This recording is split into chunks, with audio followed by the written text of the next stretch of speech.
Hello, everyone. We're going to get started in just a minute.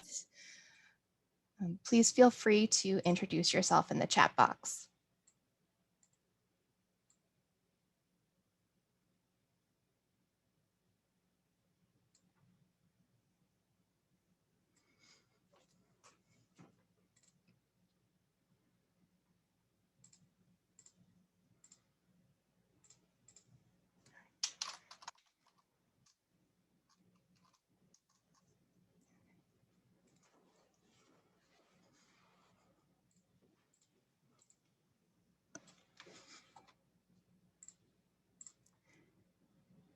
Okay, so the time is now 1 o'clock, so we're going to get started. Again, welcome everyone. I'm Jennifer Clark. I'm the Operations Coordinator with the New York State Coalition Against Domestic Violence. And before we really get started and I hand things over to the Executive Director, Connie Neal, for the official welcome, I'm just going to go over a few housekeeping items for interacting and working within today's meeting. Now we are in Zoom meeting, which means that everyone has the ability to make comments later on throughout the presentation. It also means that you have the ability to choose to be on or off camera as you see fit, as it is a wonderful self-care strategy that sometimes folks want some time away from the camera. You may have noticed that all of the lines were muted upon entry. And while we will again have some time later on for some comments to be spoken out loud, we do ask that when not speaking or actively participating, that you remain muted, just to cut back on any feedback or interference with any of the sound coming through. We are recording today's meeting and a link will be shared in a follow-up email along with a survey and a link to materials. There is a link within the chat box to the materials for today's presentation. Since we also do have some folks joining us from the phone, a link to that file was also included in the reminder email you should have received about an hour ago, or would have been included in your registration confirmation if you registered after that point. And with that, I'm going to go into one of our startup activities. Nassim, next slides, please.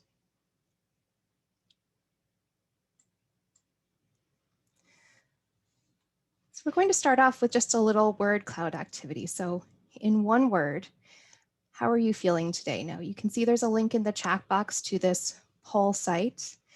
Once you get in there, you just enter the access code, which is 22333. You can also text NYSCADV 859 to the number 22333 to participate and put in as many one-word answers about how you're feeling today.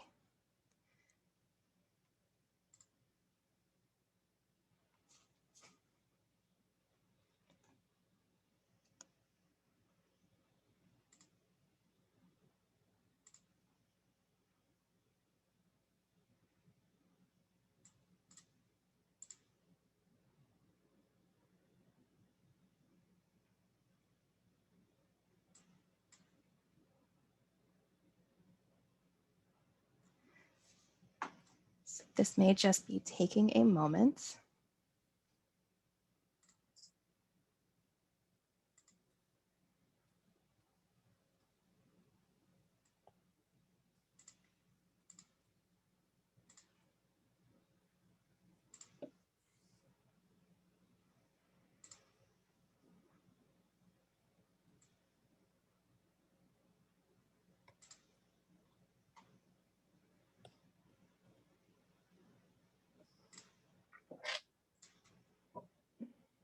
All right, since technology does not seem to be our friend today, let's transition and try using the chat box.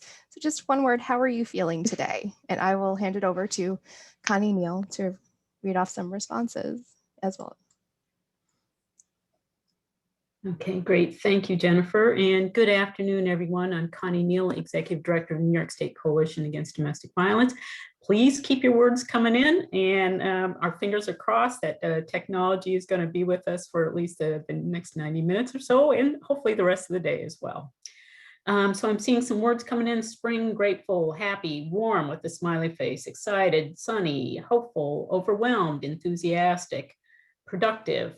So many good things coming in: excited, inspired. Excellent. That's really great to hear.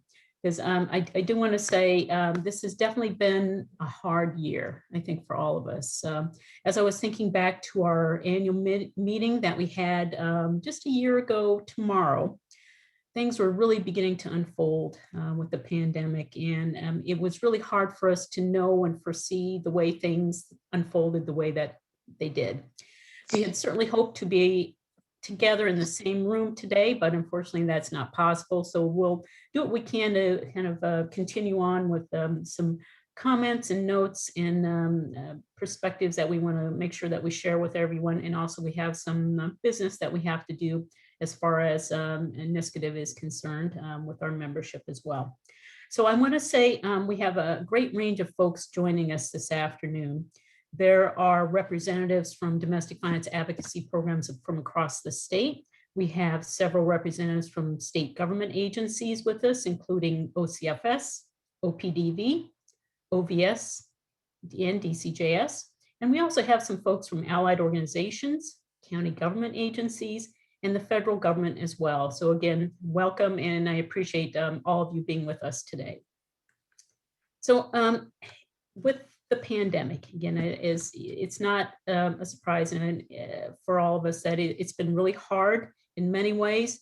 Here in the state of New York, we've lost a lot of people, and there have been a lot of 1.78 million people have died, and this is incredibly one of those situations where it impacts not only us in our work and our perspective around domestic violence, but really sets a larger context for how we are living and making our way through each day that comes our way.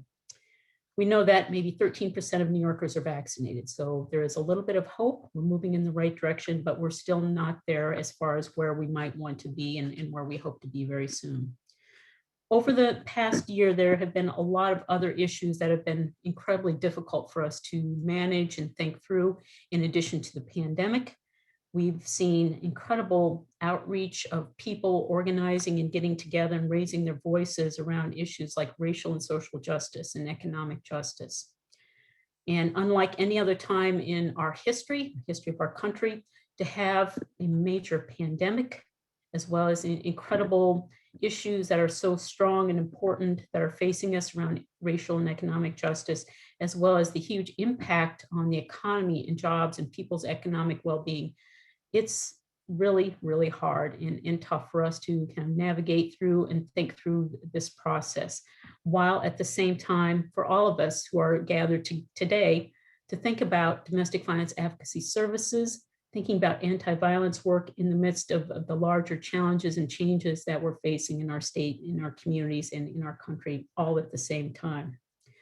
In May of last year, we saw a man who was unarmed murdered on the streets of Minneapolis, St. Paul. And certainly we watched what unfolded in our country and in our state and our communities, again, around people really speaking out about change has to happen around racial and social justice issues. And then just a few days ago, we watched once again in Atlanta, just the horrific attack that happened on Asian women as well. There's just so much that's hard for us to think through and hard for us to figure out next steps and ways forward that we can really bring about some good, strong, and clear social change. But I think there's no way around it other than knowing that we have some work to do, and we have some work to do together. And I also have to say too, here in our state, in the last few days, we've seen more than half a dozen women come through who are current and former staff of the governor's office and speak out about their experiences of sexual harassment and inappropriate behavior. And as a New Yorker, this is certainly deeply, deeply concerning. And as an advocate, this is deeply troubling. But where NYSCADV stands on this issue is that we, of course, stand with those who have come forward, and we have faith in and respect for the investigation process that's now underway. So planning for the future means that we also have to deal with the past and the present. And we know some of the issues and situations I just really broadly touched on, they're going to be with us for some time, but there is a huge active role that we can all have in figuring out our next steps and our way forward in making those days that are coming our way better and brighter and stronger, and having just a better future for everyone. So speaking about the future and speaking out the plans and the ways that we're going to move forward. One of the notes coming up in our meeting in a few minutes is talking about a strategic plan, and really to set the course and the direction for how we want to go with our work around domestic violence advocacy, and how our work is so interwoven to many of these other broader issues that I just touched on. So we'll be talking about that in a few minutes. But before then, we will be having a board business meeting section where we again have some important business that our board of directors will be addressing. And also we'll have an opportunity to provide a bit more of an update on the state of the coalition, some major initiatives and activities that we've been focusing on over the past year that will also go well into 2021 and beyond. And then we will have an opportunity to hear some of the priorities that have come our way from domestic violence advocacy programs that will also help set a finer course for our path moving forward.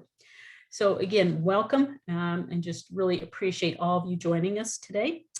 And I think without further ado, I'm going to move forward with our agenda and introduce Fran Bialy, who is the chair of the NYSCADV Board of Directors. And Fran is going to also provide some welcome comments and launch our board business meeting. Fran? Perfect, Connie, thank you so much. And I know this is certainly a different environment to meet, so I just ask everybody to take a half a second and do the reactions for Connie, give some applause, some little celebration things for such a great welcome and a good start to our obviously truncated but valuable time together here at this annual meeting. Certainly, I would say as a program person, seeing both individual programs and the coalition work through this pandemic, it's been trying, and I just love all of the optimism that we always seem to find when we get together.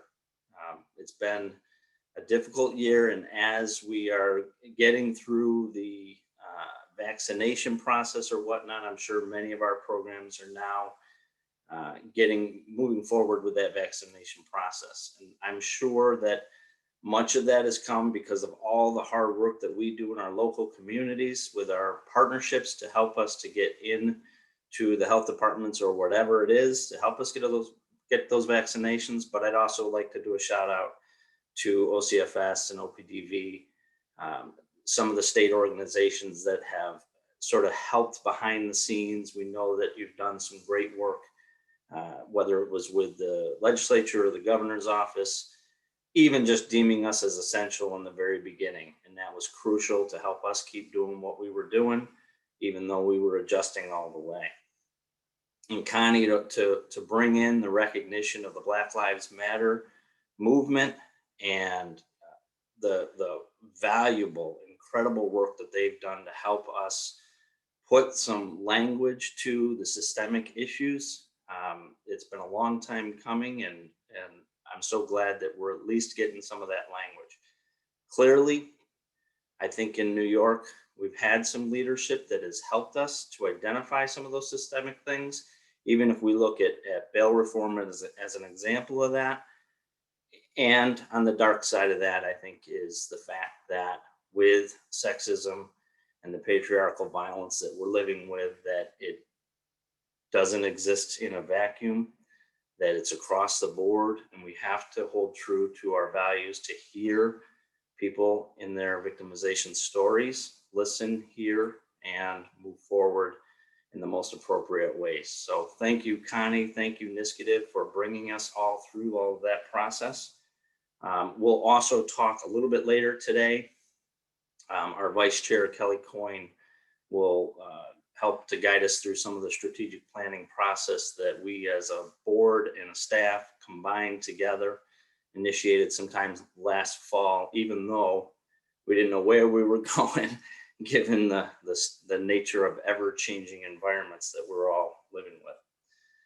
So all of that said, thank you all for being here, and I will move us into the board business, the governance component of the work that the coalition needs to do for all of its members. And I'd ask us to open our board meeting. I see it's 1:14 p.m. I believe Terray is on Terray Gregoretti is our board secretary, and she takes fabulous minutes besides a whole bunch of other things that Terray has shown to be a star with over this last year is in her role on the board. So I'd ask all of us to take a look at the board minutes that have been sent out, and I believe we can hold a vote for this to approve those minutes through the chat. Is that correct, Connie? I don't know if we actually planned for that, but if I'll first need a motion from somebody, if you can do that through the chat to approve those minutes. If there are any questions about the minutes, it's certainly appropriate to post that in the chat as well. Thank you, Belinda. Oh boy, now it's going too fast. Thank you, Belinda, for making a motion to approve. Joanne, will take yours as the second. And then if everybody could throw in the chat, all in favor. So if you'd say aye or yay or in favor, something to that effect.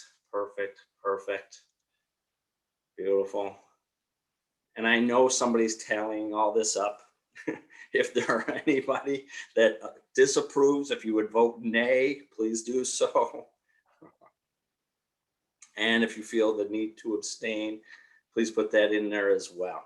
I suppose if the meeting minutes are not approved, we'll figure that out in a few minutes here. Thank you. I appreciate all your energy and attention to this process. Hey, Fran, anyone who wasn't at the meeting last year should abstain from the vote. So if you weren't at the annual meeting last year, Perfect. Thank you, Kelly. should abstain. That's right.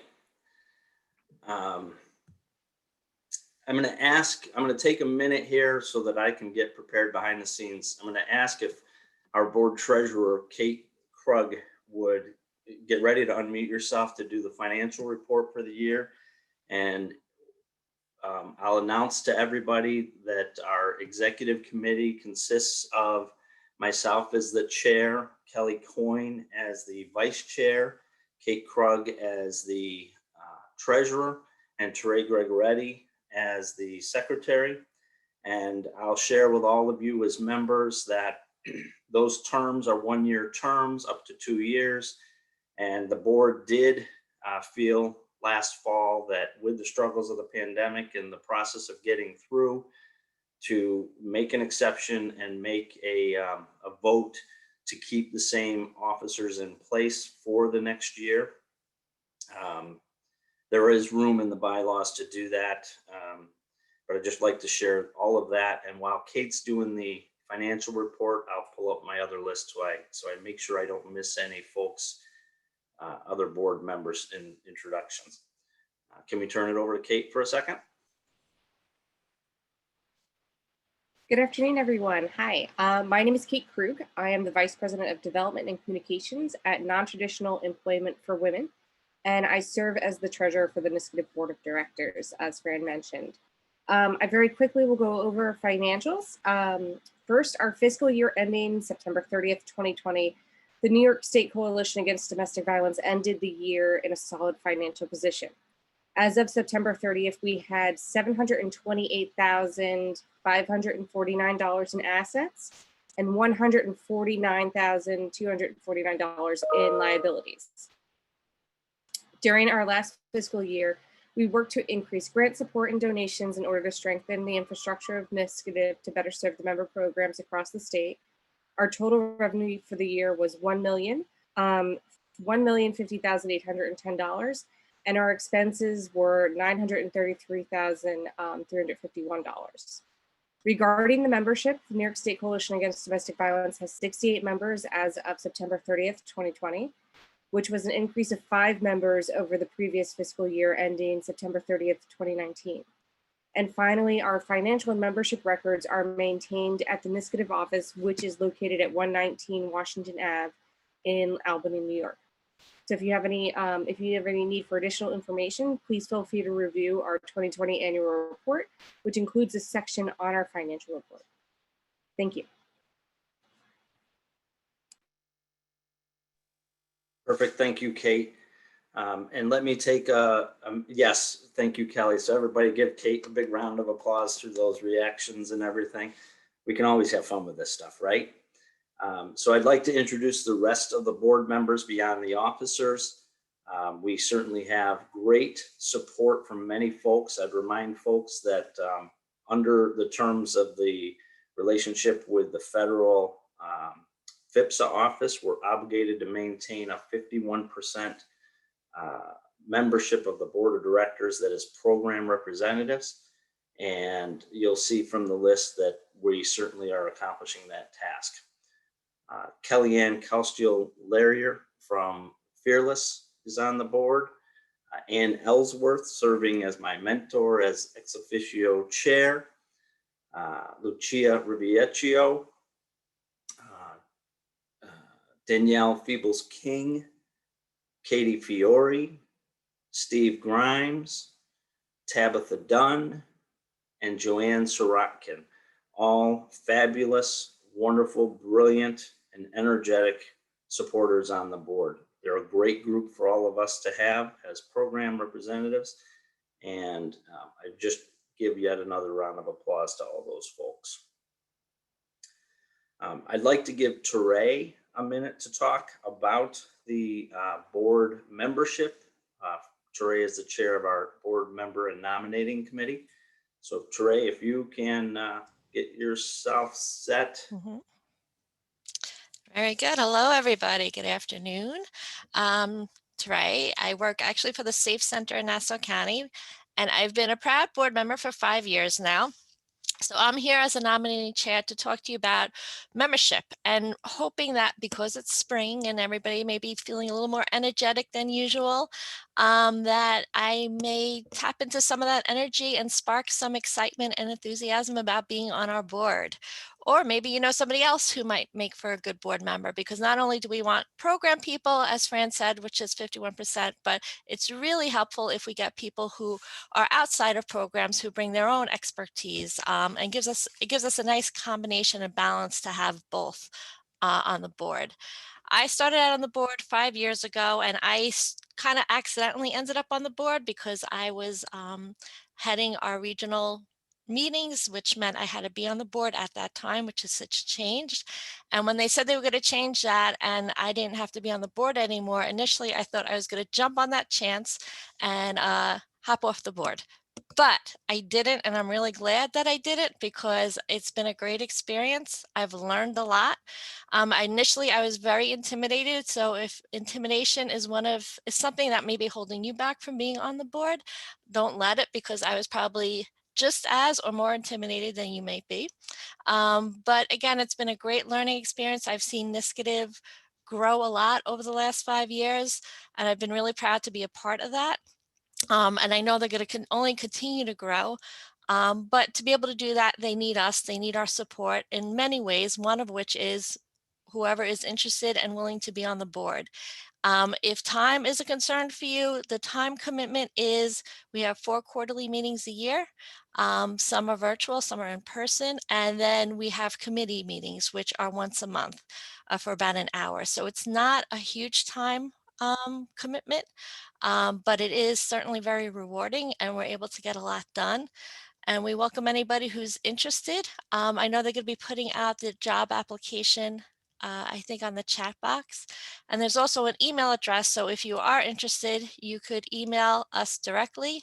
If you know of anybody who may be interested, you could have them email us directly. And that's it. I hope we get some people who are interested in joining us, and we welcome any new members and energy and ideas, and hope to see you.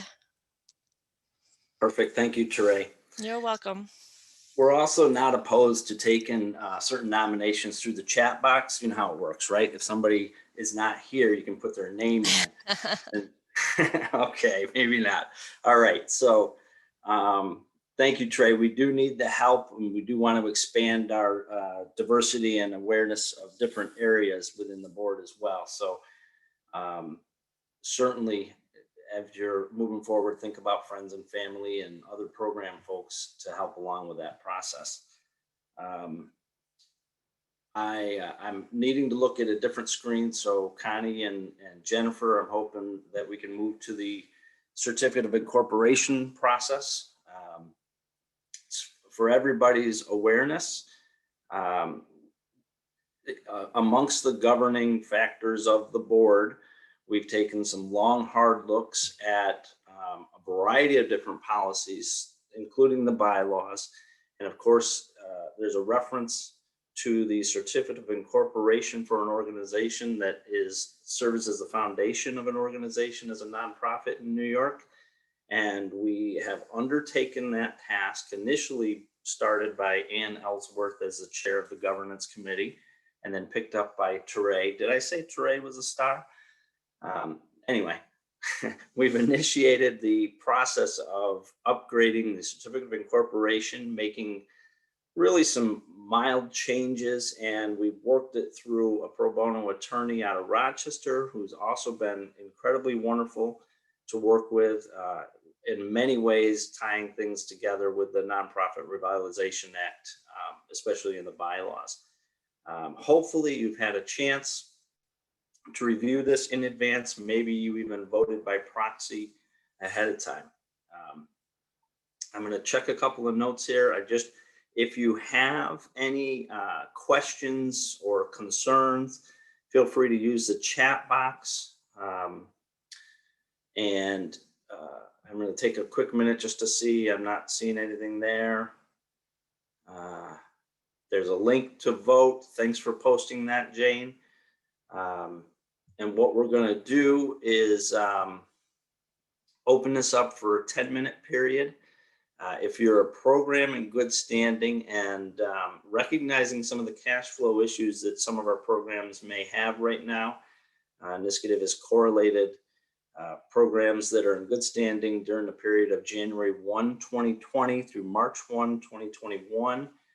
So if you paid your dues anywhere in that time period, that would mean like a 2020 membership or a 2021 membership, then you are good to go to vote. Remember that each organization has one designated representative or has one opportunity to vote. So if you look through the voting form, look through the drop-down menu of organizations, if you don't see yours, then send probably a private chat to Jennifer, and certainly coordinate between anybody else that's from your organization so that you have one vote in. Is there anything else that I need to add to that, Connie, Jennifer? Or are we in pretty good shape to get that vote process started? We're in good shape to get it started. I'm sorry, this is Jennifer, but if for any reason and you're not able to see the chat box to get the voting form, especially if you're, say, joining us by phone, please feel free to send me an email and offline at jclark@nyscadv.org, and I can email you that voting form in a way that you can access a little bit easier. Perfect. So I feel like I've rolled right through a bunch of things. I'm hoping that I was clear, and I'm hoping that we're good to go with the certificate of incorporation. Is there, if anybody else has anything else, please use the chat box related to sort of board business related information. And again, we'll move on in our process today with our annual meeting, and we'll reopen the business portion of the meeting a little bit later after all the votes have been tallied to affirm this change to the certificate of incorporation. I'm sure I've missed a few things, but and I'm not seeing anything else come through in the chat box right now. So could I have a motion to close the business portion of the board meeting today? Anybody in the chat box?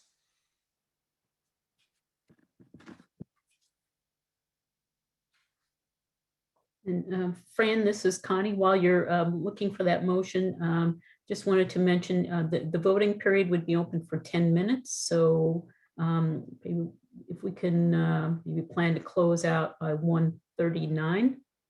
And then that way we'll have the opportunity to tabulate votes, and then there will be a reconvening of the board meeting just a little bit later in our meeting. Sounds great.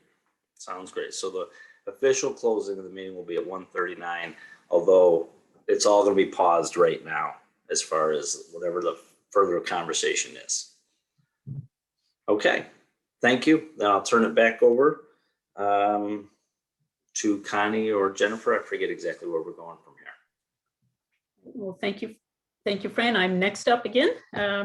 Really appreciate the hard work that you're doing and all the hard work of the board of directors, members of NYSCADV. It's great to have such a great group of committed individuals really helping to further and strengthen the scope of our organization. So I just really want to pass on my thanks to all of you. And I'm hoping we get some great recruits as well, and interested folks who would like to consider joining the board as well.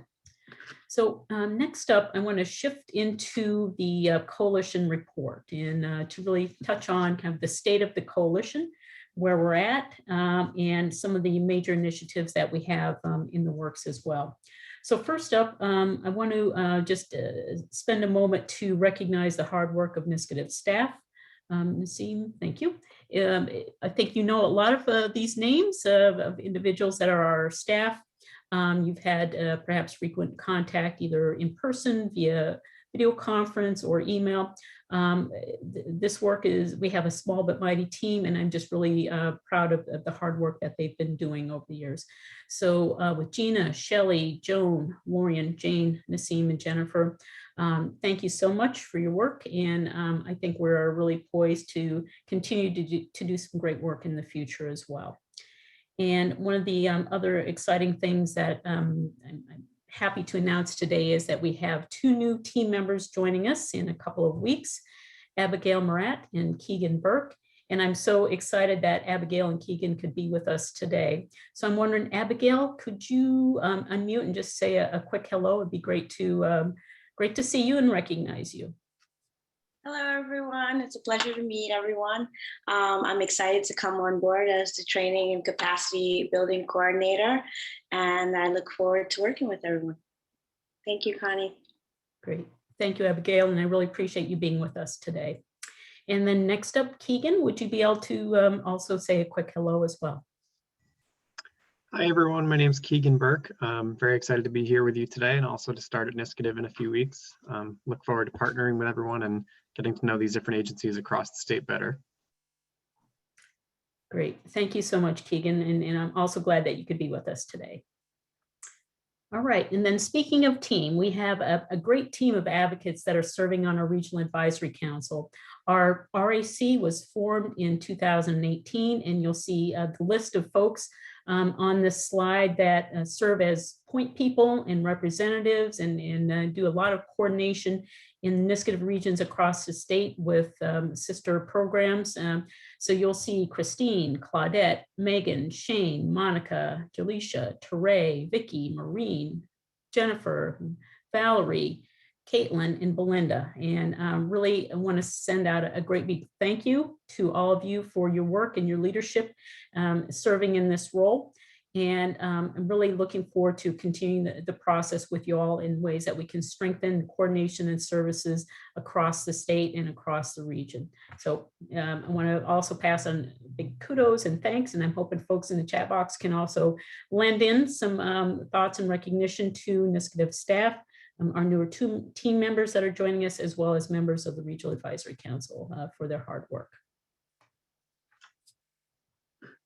Okay, so next up, now we're moving quickly here. And I think it's hard, again, in a meeting that would typically be 5 hours of contact time, or that we would have a little bit more of a leisure to talk about issues and plans and thoughts about what's most important to us. But really wanted to, again, circle back to this past year and kind of what we're dealing with right now as far as thinking about the pandemic and more recent impacts on domestic violence services in our state. And certainly in conversations with other state coalitions across the country, there are a lot of similarities and themes with what's happening around how hard it is for survivors to kind of make their way through. Just thinking all the challenges that we all have on a day-to-day basis, adding in the fact that someone is being abused, someone is isolated, it just makes it so much harder to try and navigate through some of the bigger picture issues that we're seeing and have been touching on this afternoon as well. But what we know about domestic violence here in the state of New York is that we have continuously seen such a high demand for domestic violence services. And in fact, in a recent census, DV count census that was coordinated by the National Network to End Domestic Violence, I'll talk about that in a couple minutes.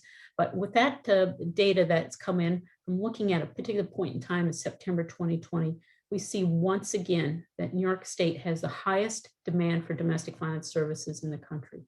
And those requests for services and support have dramatically increased even since 2019 to 2020. And we also know that domestic violence advocates are navigating through incredible barriers and difficulties to provide advocacy services, to be able to figure out ways that they can best respond to the needs of survivors of domestic violence, to look at ways in the early days of the pandemic where there was such a hard time having PPE available, that advocates were going out of the way and many times risking their own health and well-being to do every single thing that they could for survivors, and not having necessarily the technology that they needed at that point to figure out ways that they can pivot and on a moment's notice to do more advocacy work from a remote fashion. And to think about ways that on any given day, being a domestic violence advocate is incredibly hard and difficult work, dealing with abuse and violence, and then having this overlay of the pandemic on top of everything else that they're dealing with. And looking at the impact on services and supports, whether it be access to courts or other systems that close down, or looking at the challenges with accessing other human services programs in communities, or looking at the impact of economic justice needs on survivors. That's a whole lot of stuff. And it's really hard to even think through how do you even begin and where do you go? But I think what I'm also seeing and hearing from advocates is, yes, of course, this work is incredibly hard and tiring and difficult, but there's such a thread of commitment and such an incredible outpouring of let's figure this out. Let's figure out how we can do this, continue to do the work in the midst of conditions that were just, again, something that we could not really predict that unfolded in the way that it did. So huge barriers and huge burdens that advocates have been making their way through over the past year. And I just really want to recognize the strength of advocates that we have across the state of New York is just astounding and amazing. But what we also know with the pandemic is it has placed an even brighter spotlight on the gaps and challenges with our system here in New York and how domestic violence services are funded and supported.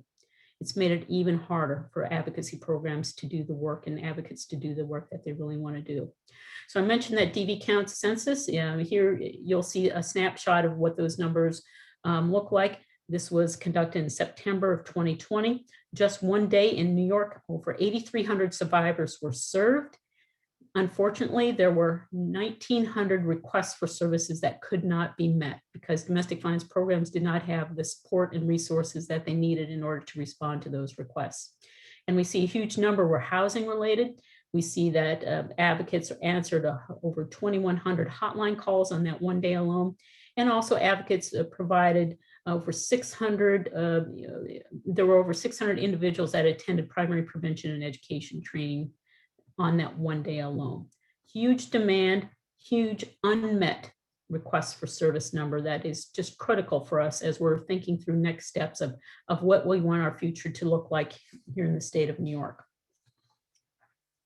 So it's no wonder that sometimes advocates say that they are tired and fatigued because again, this is hard work, but I think that there are a lot of ways that we can work together. And there are a lot of ways that we can think about all these lessons that we've learned from the pandemic, all these lessons of where we want to be and how we want to go and how we want to work together that can make things better.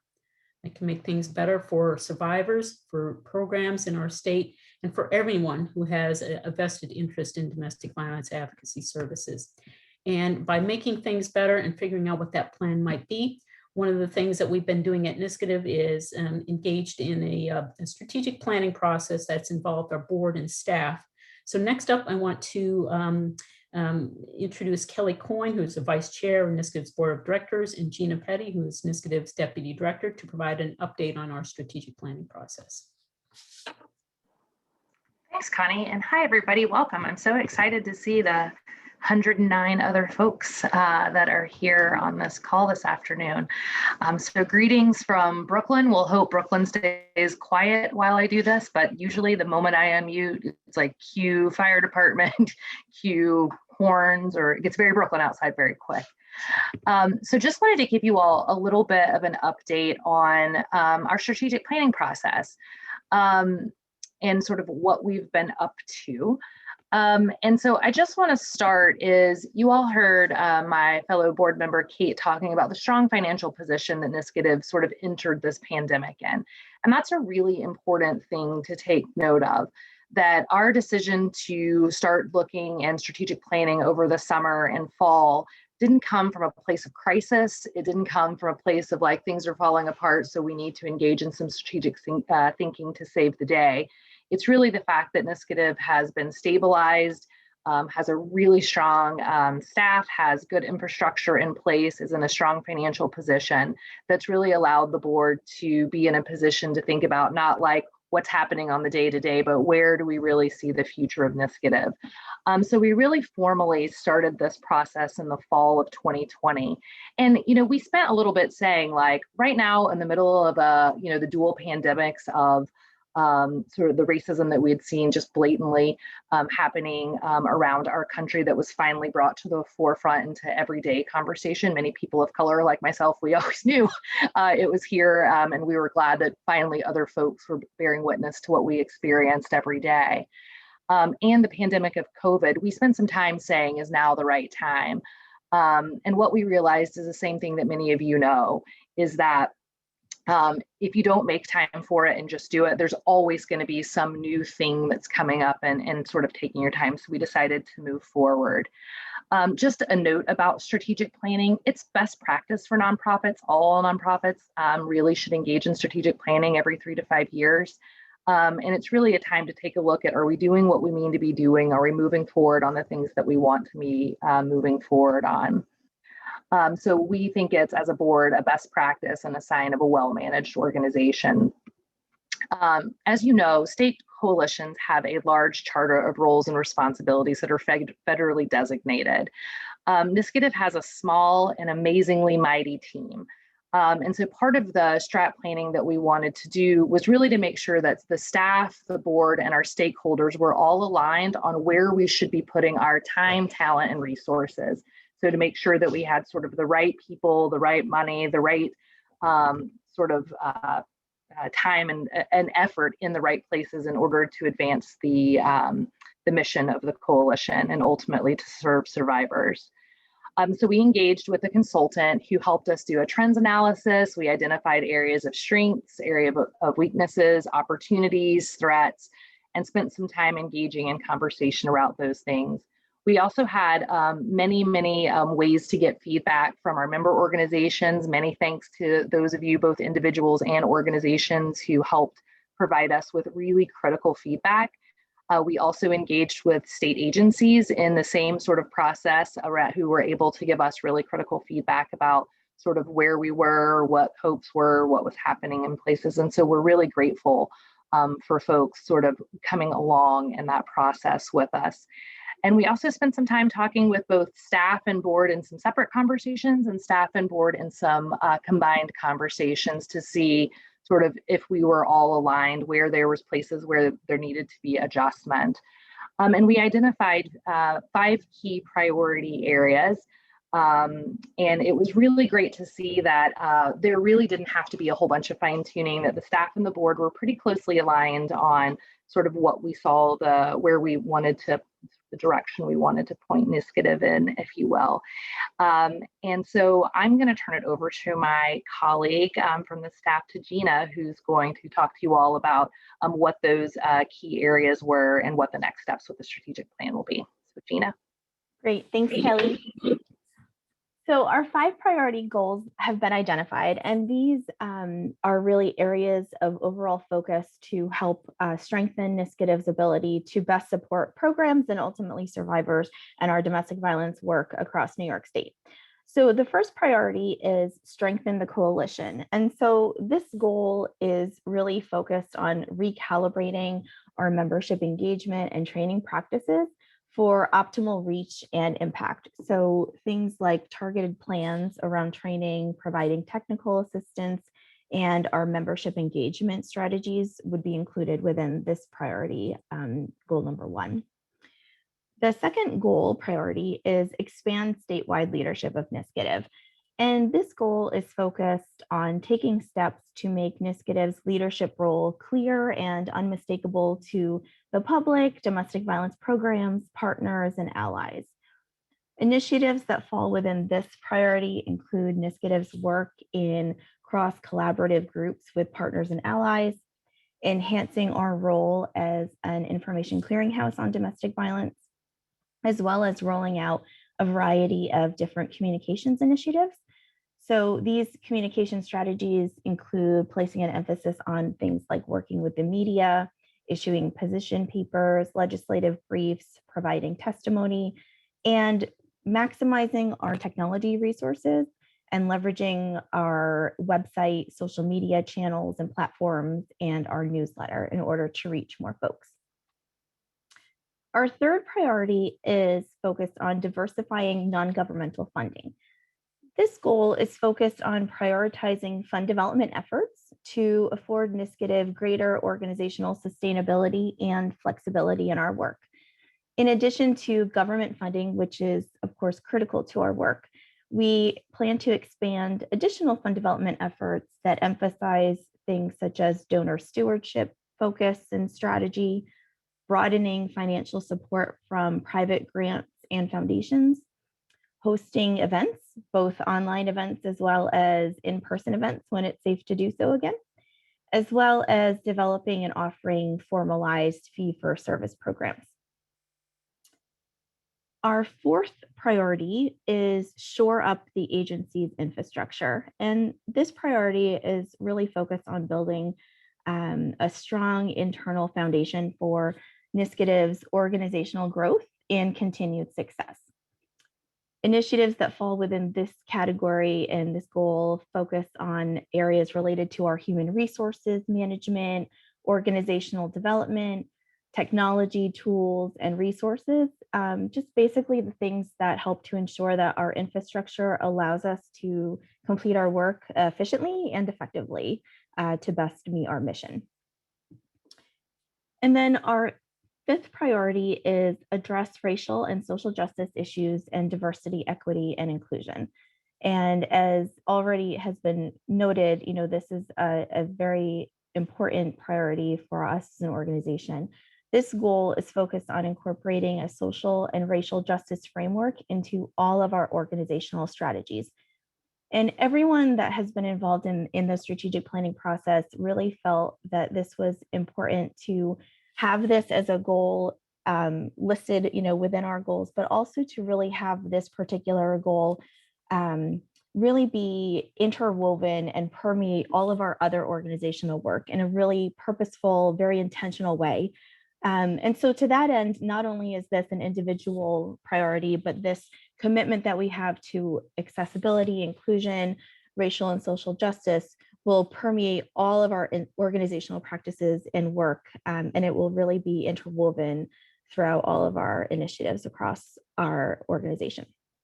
So this goal's overall focus is for NYSCADV to be a leader in diversity, equity, and inclusion and racial and social justice issues. To do this, our plans include focusing on both some internal work as well as external work.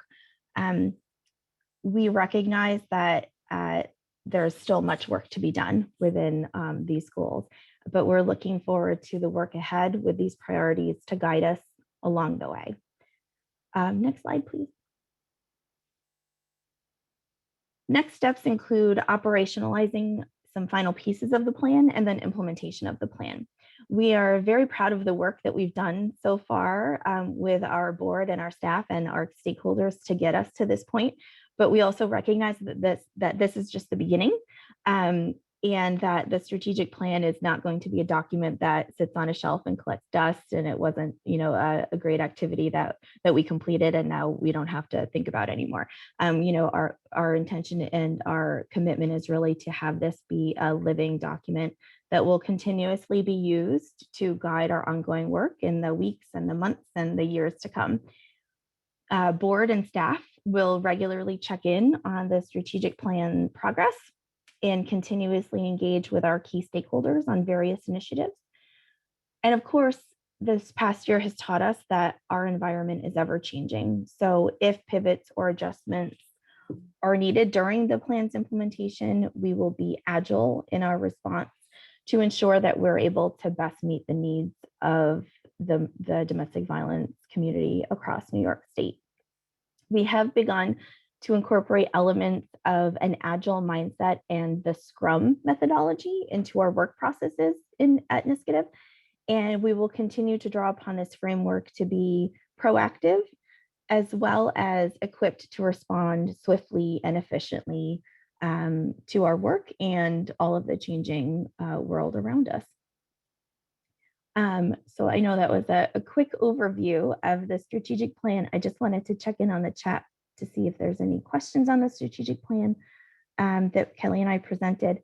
If anyone has specific questions or you're welcome to, please feel welcome to connect with us offline, and Kelly and I can coordinate any additional follow-up information as well if folks are interested in anything that we mentioned.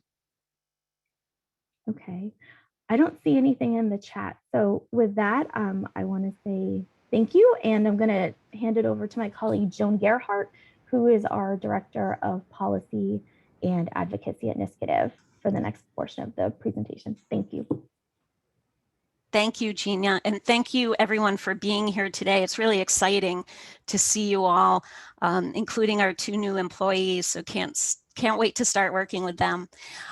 You know, I only have a few minutes today. When I think about everything that the policy team, as well as the full NYSCADV staff, has been busy with over the last year, there's no way that I could go into all of that detail here. I'd probably take us well into the next hour. So to spare you all of that, we have prepared a pretty detailed review of all of the policy efforts that we did in 2020, along with all of you, to respond to COVID, whether it was legislatively or budget requests or working on systems change, trying to get vaccines for direct care staff. There's a very detailed review of all of that work in our annual report. And Nasim will be briefly talking about the annual report in a few moments. So I really do encourage everyone to look at that and review that. I know you've all been a part of that. It will ring true. I think it's been a huge, huge amount of work, and we've welcomed it because I think we wanted to stay, to use Gina's term, agile, fluid. We wanted to get you information as soon as we had it out to you all in a very consistent manner. And we really wanted to engage with you as much as you could, you know, knowing all of the challenges that advocates had in the field, just responding to the emergencies that presented themselves each and every day. But with the time I do have today, I just want to give you a little snapshot on where we are right now, because we are in the midst of the state budget process. The legislature is statutorily required to enact a new state budget by April 1st. So it's been super busy for the policy team, and I'm sure this week will be just as busy too. Nasim, can you forward, please? So for those of you who were able to participate with us on our Budget Advocacy Day, these are the 4 requests that we identified for the governor's office and legislature in terms of the budget. And, you know, this should all be really familiar to everyone who's been working with us to move New York State in a position to better enhance services for domestic violence survivors. We know that the system we have is failing to consistently and for the long term fund domestic violence services in New York State because of a very antiquated model that we have, the per diem reimbursement model. And we also have a very odd bifurcation of services. We have the residential side and the non-residential side that are each funded differently. And we know from our years of visioning together, having workshops, doing surveys with all of you to get data on fiscal health. We know how challenging it is to operate within this per diem reimbursement model. And we have worked together to create documents like our summary blueprint report, our funding white paper, to present information to New York State with real data to say, these are the challenges and we need to work on this and change this. So we were thrilled last year collectively to see New York State respond to that advocacy by putting a $5 million appropriation in the budget for a pilot project for OCFS to conduct a pilot to identify new ways to fund domestic violence services. Unfortunately, because of the pandemic, that pilot project wasn't able to be implemented, but we are really optimistic that we can get that off the ground with the state this year. But to do that, we had to ensure that the $5 million that was appropriated last year appears in this year's budget as a reappropriation. So it's still available to OCFS. It looks like that's going to be the case. Of course, we don't have a final budget yet in place, but we think we got a thumbs up on that one. So that's fantastic. But we also know that the fiscal health of many domestic violence programs is truly suffering because during the pandemic, survivors are not entering shelter maybe as frequently or in the same occupancy rates as they have in the past. And that dramatically decreases the amount of revenue that some domestic violence programs are getting in the door. And of course, they're being asked to do a lot more, because of the pandemic, to purchase new equipment, to purchase PPE, to retrain staff in different roles. So we've been asking the state to make emergency funding available to domestic violence programs who have experienced these losses. We know that the state is getting a lot of federal dollars in as part of the stimulus package. We don't know exactly how that funding will be distributed, but we're continuing to advocate to get that money out as much as we can to domestic violence programs so advocates can do the work that they need to do.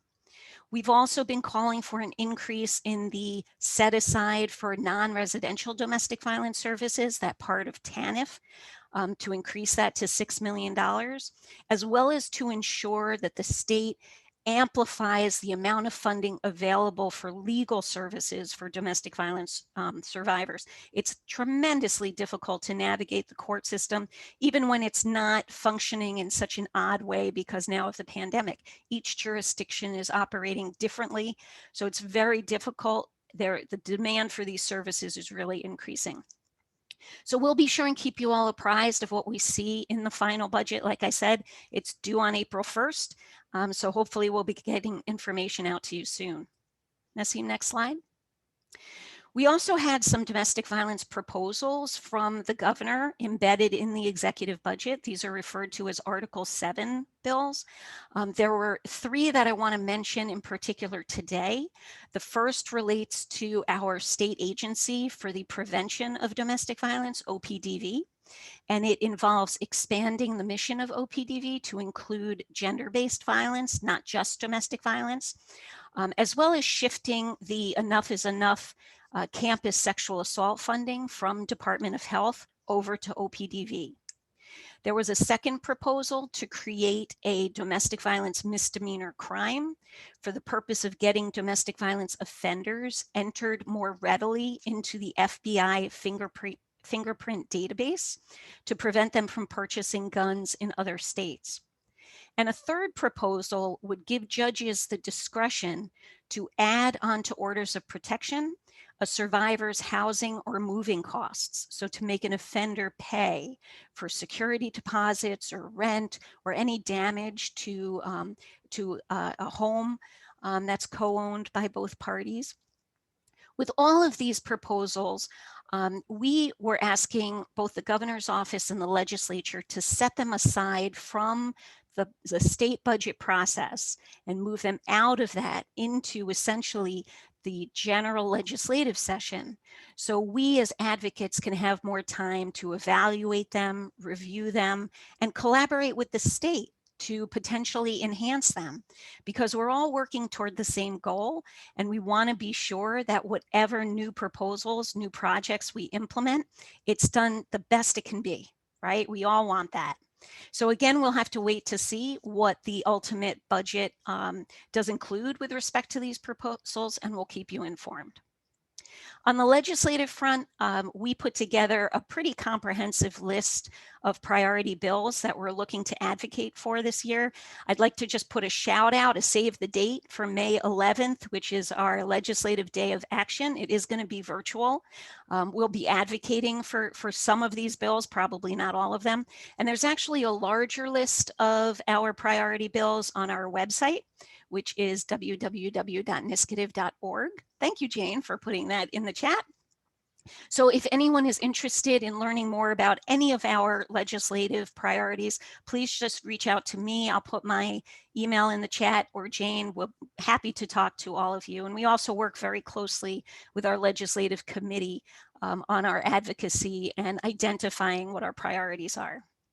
And before I wrap up, just very briefly, next slide, Nassim, I just wanted to give everyone a quick reminder that we do a lot of advocacy in Washington as well with our national partners, the National Network to End Domestic Violence. Great news last week, we had both a bill to reauthorize VAWA as well as a bill to fix VOCA in terms of the funding that's available for VOCA stop dollars. Both bills passed the House last week. Woohoo! And now go to the Senate. I'm sure there'll be a lot of negotiation on those, but we'll certainly be advocating for them. And we also expect in short order legislation to be introduced for the reauthorization of FIPSA. So we will keep everyone apprised on that as well. So I know that was a very quick review. I probably went over time. I apologize to everyone in the staff for doing that. But I am going to kick it off now to Lorian Castell, our Director of Prevention, for the next part of our agenda. Thank you. Thank you so much, Joan. And thank you to all the staff and to the board for your presentations before now. It's so nice to see so many of your faces. I'm actually scrolling through and looking at everybody, providers and partners and allies. I'm really missing being in the same room with you for this meeting. It's one of my favorite meetings of the year to come together collectively and to, you know, talk about the previous year, but also to do some visioning together. So without really belaboring it, I've got the fortunate position of being able to talk a little bit about some of NYSCADV's accomplishments in the previous year. And I just want to say that, you know, all of our accomplishments are largely in part to the level of engagement and participation that you all had with us and with each other throughout the year. You know, as colleagues and as a community, you were generous with sharing your strategies and the problem solving that you were doing on a daily basis, sometimes in real time, sometimes twice a week, because we were convening learning exchanges in a sort of a fast and furious way. You utilized the director's listserv beautifully. It was just a thing of beauty to behold as you were sort of cooperating and collaborating with each other and coming together in community. This was also during a time when our funders and our state level partners and allies were also creating an increased level of engagement. So OCFS and OPDV, OVS and DCGS, you know, all of our allies were creating opportunities for the domestic violence providers to weigh in on how the pandemic was impacting your programs. But also the survivors who rely on you for the services that you all were working so hard to remain intact. So for our part, we experimented with a variety of communication mechanisms, which I think you all experienced. Some of them tried and true, and some of them we experimented with some new communication tools and resources. As I said, you utilized the director's listserv as we did for daily updates for quite some time. We included all of the domestic violence programs, whether they were members or not, whether they were licensed and approved or not, to make sure that anybody who is providing domestic violence services, and who was part of working on gender-based violence, sexual assault, intimate partner violence, that everyone was coming together, as I've said, in community. We utilized the Regional Advisory Council leadership as well to stay member informed, which we've talked about. It's so important to us that we maintain those that open line of communication. Our Regional Advisory Council, ably led by Jane. We had listening sessions and we had learning exchanges. We had webinars, and we also had coffee breaks for domestic violence program directors. And some of those were twice a week, as I've said, for a few months, as things were slowing down. We understood that it was not just a burden. It wasn't just a good idea to be convening so often, but it was also, there was so much going on. And so we really started to kind of rein all of that in, but still maintaining at least a once every 2 week opportunity, sometimes once a week opportunity for everybody to talk to each other. So in terms of what some of the things that we've accomplished, certainly in the very beginning of the pandemic, everybody was concerned about privacy. And so our tech safety and sort of in the time of COVID work, all around remote advocacy, questions that you had, things that you were learning, you were able to share all of that.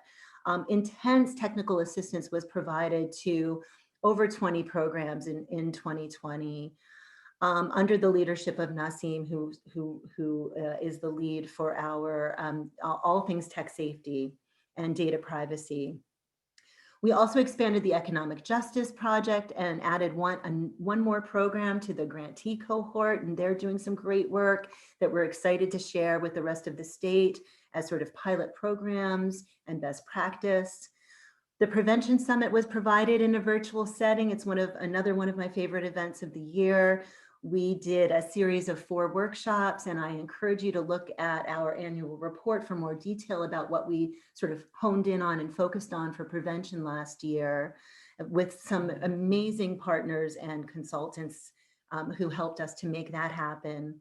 We also launched a campaign, Because We're Dads, to engage parents, but very specifically fathers, father figures, male identifying caregivers, around support and resources that would help folks talk to the young people in their sphere of influence about healthy relationships. So that's something that we wanted to make sure we lifted up, having had consensus from our statewide prevention consortium that engaging men in that way was something that they really supported.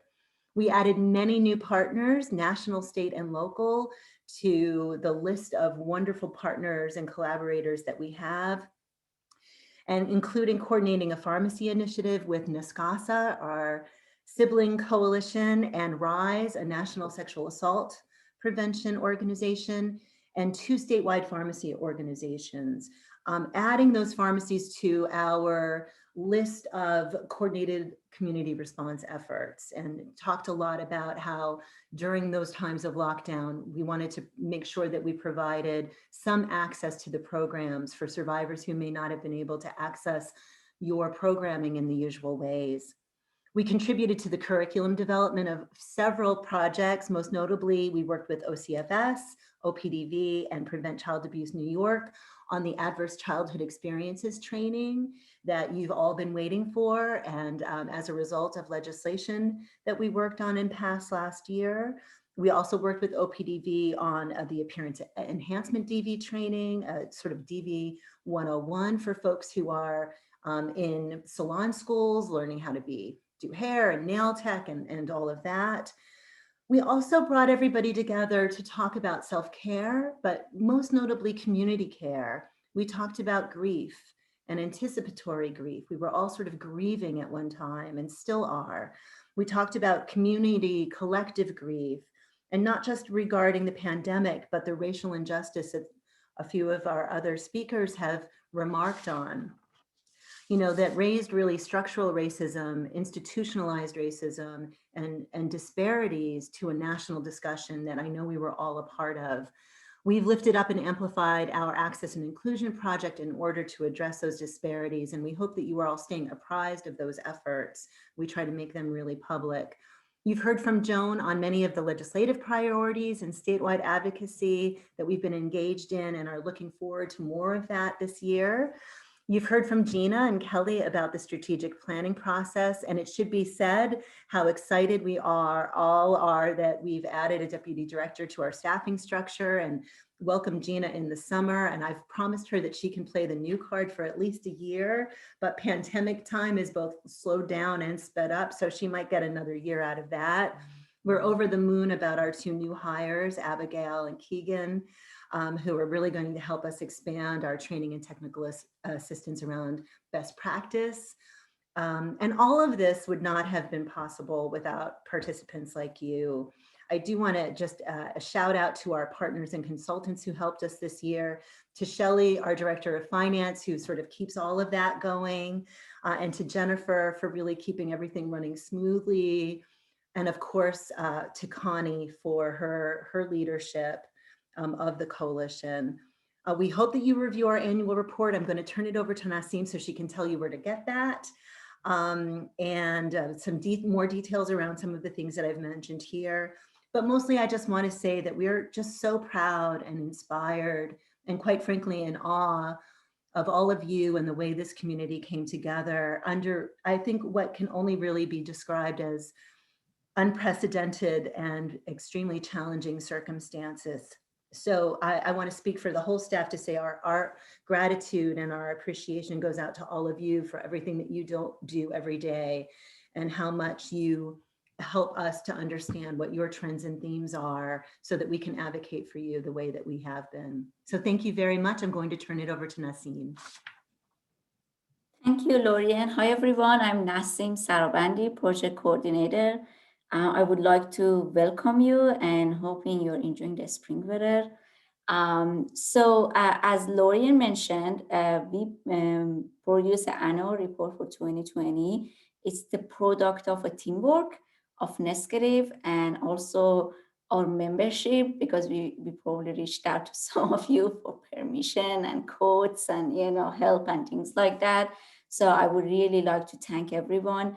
There is a lot of detailed information inside the report about the work of coalition. Not only the coalition working, the TA and technical assistant and policy and advocacy work, all the staff has contributed to every piece of this annual report, and it's been reviewed by all the teams. So I would really recommend you to review it and get more information about our work in 2020 and where we are also standing in terms of financial report. I think Jane left the copy of the annual report online, so you can open it and review that. With that, I'm going to hand it back actually to Fran to continue with the certificate of incorporation. So yeah. Very good. Thanks, Nasim. And everybody, rounds of applause again for our wonderful coalition staff, right? Imagine if we had a staff proportionate to our state's population, how much more? I mean, if we're doing this much with this few, holy cow, right? You see my hands on my face. Okay, sorry about that.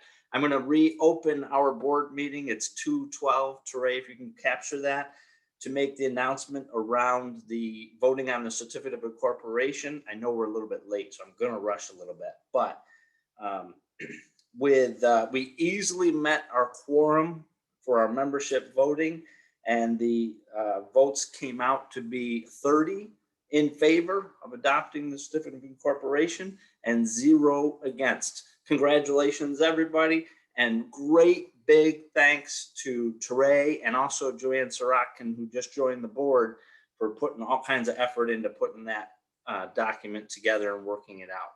Beautiful people. One last little bit. For those of you excited about closing the official business meeting, get ready to write into the thing to motion to close. But I'm going to say thanks for those couple of folks that have already reached out to Terray to join the board, and we look forward to seeing your applications and having you join. I'd also remind everybody, because I'm also a program and I'm in charge of the Southern Tier Region membership, pay your dues, get your membership talk to your family and friends, talk to other programs that you know aren't quite connected and aren't quite benefiting from all of this rich conversation and learning process. And thank you for the increase so far through the FIPSA dollars with OCFS for Abigail and Keegan to join. Is anybody ready to give us a motion to close? Look at that, Ann. Perfect. Thank you. We'll close our board meeting at 2:14 with a successful vote. Thank you very, very much. Back to Jane or Connie.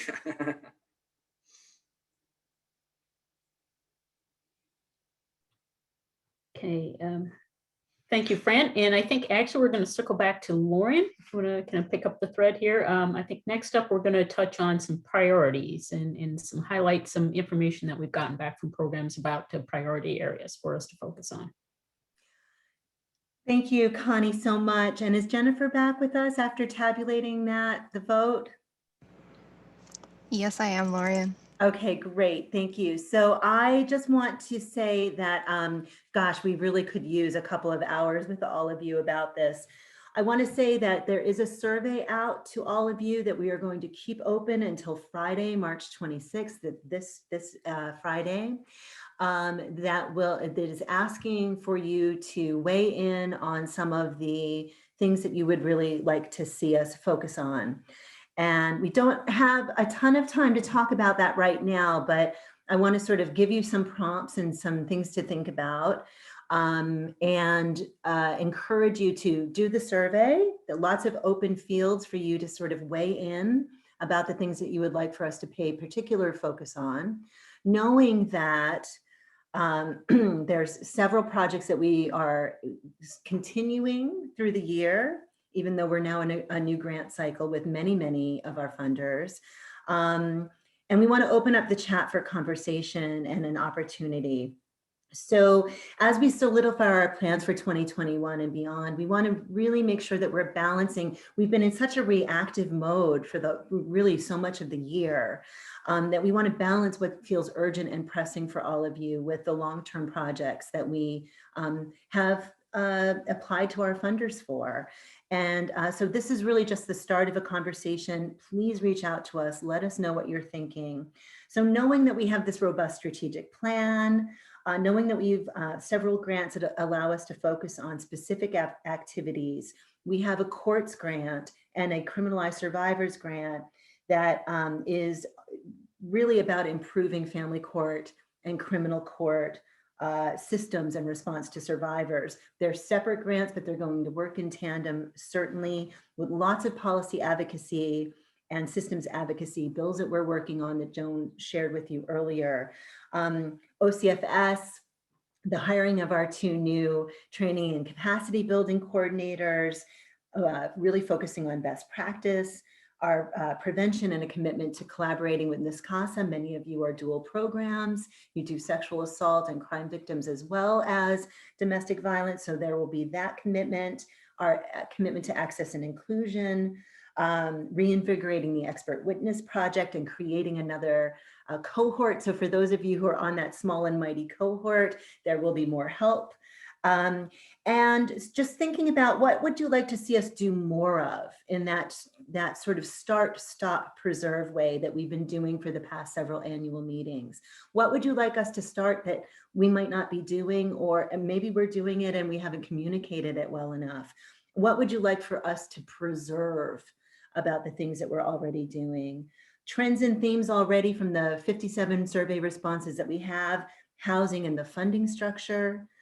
Feel free to start weighing in on the chat while I'm talking.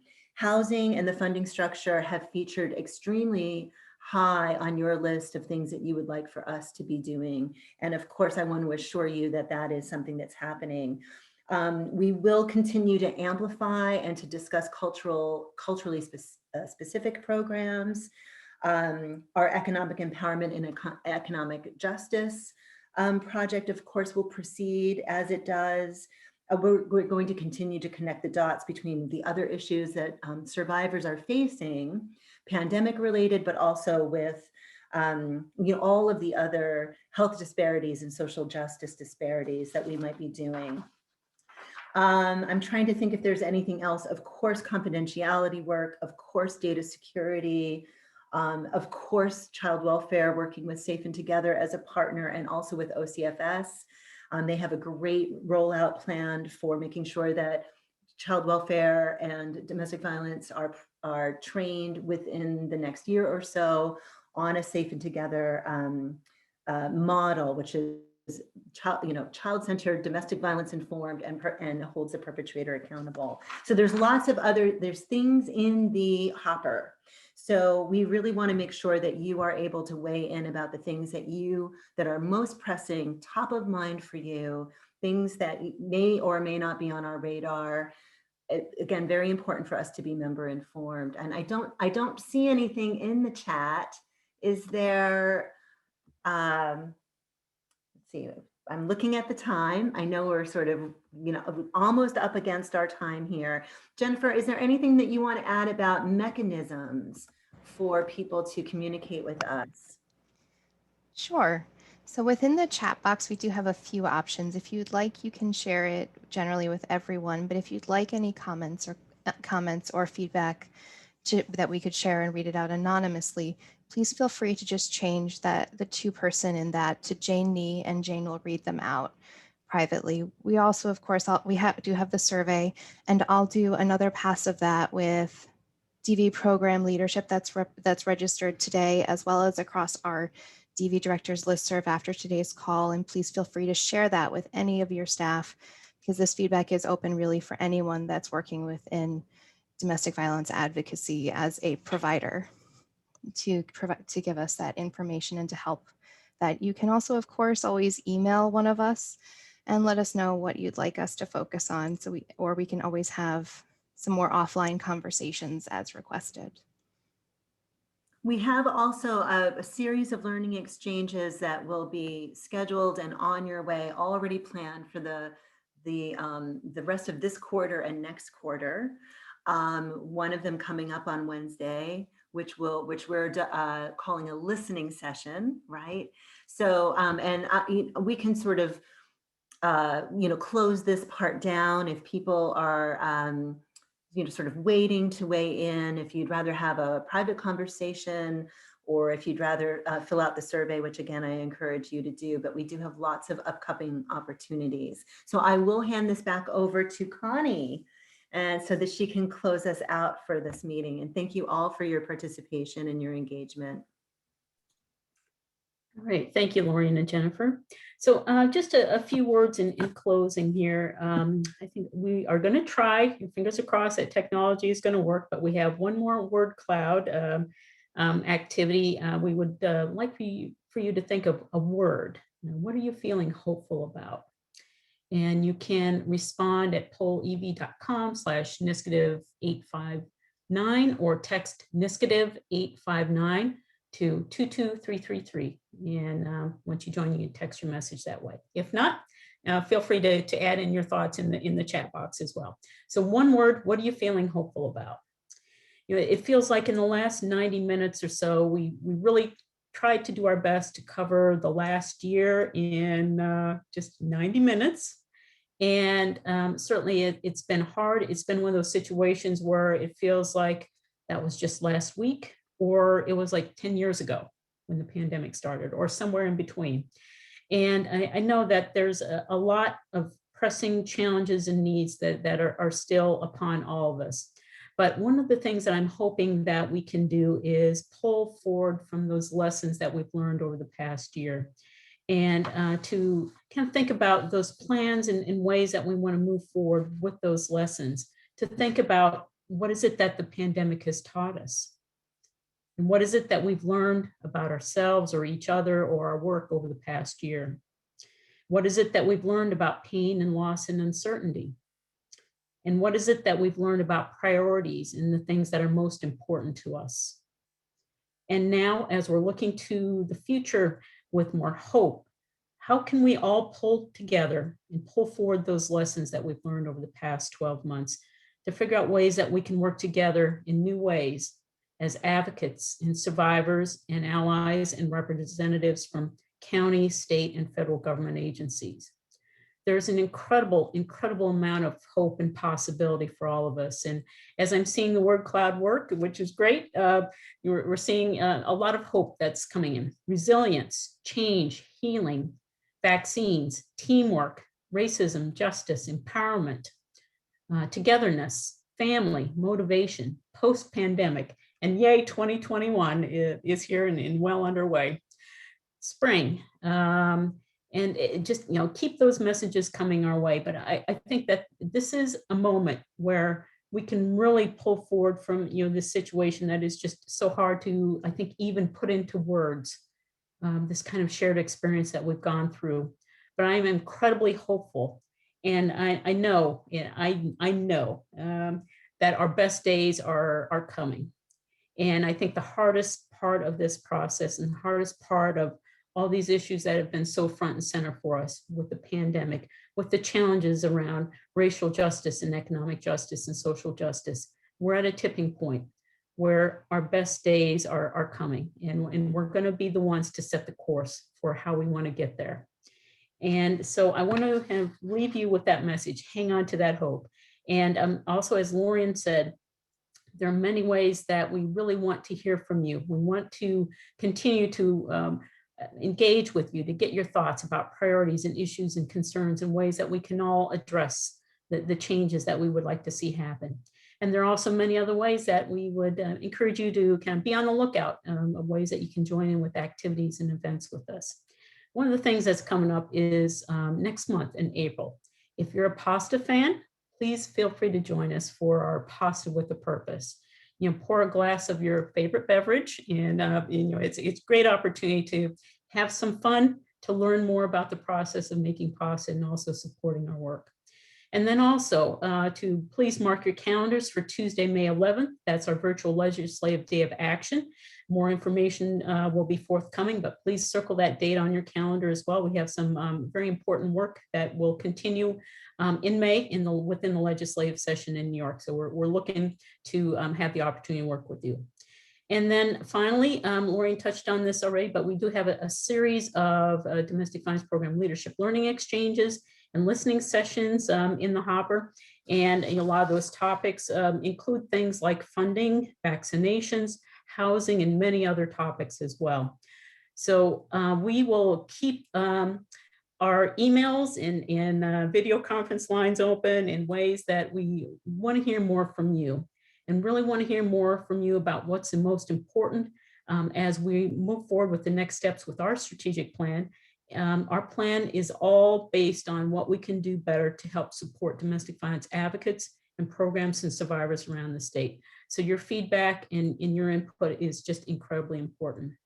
So in closing, I just really want to thank you all. It's been one of those years for sure, but I think we're in this together, and I am just, again, incredibly hopeful and just incredibly grateful for all the hard work and commitment that you have on really making things better for survivors in our state. So thank you so much, and I hope the rest of your day goes well.